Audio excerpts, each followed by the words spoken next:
15-കാരിയെ കഞ്ചാവ് നൽകി ബലാത്സംഗം ചെയ്ത കേസിൽ 2 പേർ അറസ്റ്റിൽ. മലപ്പുറം ചങ്ങരംകുളത്താണ് സംഭവം.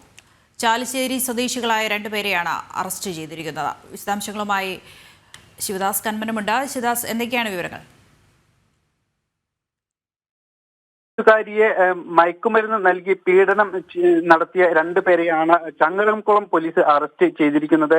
മലപ്പുറം ചങ്ങരംകുളത്താണ് ഈ സംഭവം ഉണ്ടായിരിക്കുന്നത്. ചാലിശ്ശേരി, മലപ്പുറം ജില്ലയിലെ തന്നെ ചാലിശ്ശേരി സ്വദേശിയായ ചേരപ്പറമ്പിൽ അജ്മൽ, ആലങ്കോട് സ്വദേശി ഷാബിൽ എന്നിവരെയാണ് ഇന്ന് രാവിലെ പോലീസ് അറസ്റ്റ് ചെയ്തിരിക്കുന്നത്. കോഴിക്കോട് സ്വദേശിനിയായ പെൺകുട്ടിയെയാണ് പ്രതികൾ പീഡിപ്പിച്ചത്. അതായത് ഈ പെൺകുട്ടിയെ ചങ്ങരംകുളത്തേക്ക് എത്തിച്ച് ഇവർ പീഡിപ്പിക്കുകയായിരുന്നു. ഇൻസ്റ്റഗ്രാം വഴിയാണ് ഈ പെൺകുട്ടിയെ ഇവർ പരിചയപ്പെട്ടത്. അതിനു മുൻപ് സോഷ്യൽ മീഡിയ, മറ്റ് ഫേസ്ബുക്ക് വഴി അടക്കം ബന്ധം ഉണ്ടായിരുന്നു. കൗൺസിലിങ്ങിനിടെ ഈ പെൺകുട്ടി തന്നെയാണ് ഈ പീഡന വിവരം പുറത്തു പറഞ്ഞത്. അതിനുശേഷമാണ് ചങ്ങരംകുളം പോലീസ് കേസ് രജിസ്റ്റർ ചെയ്തത്. അതിനുശേഷം നടത്തിയ അന്വേഷണത്തിലാണ് ഈ 2 പേരെ പോലീസ് പിടികൂടിയത്. ദൃശ്യ ശിവദാസ് കന്മനമാണ് മലപ്പുറത്ത് നിന്ന് വിവരങ്ങൾ നൽകിയത്. കഞ്ചാവ് നൽകി പെൺകുട്ടിയെ പീഡിപ്പിച്ച കേസിലാണ് ഇപ്പോൾ 2 പേർ അറസ്റ്റിലായിരിക്കുന്നത്.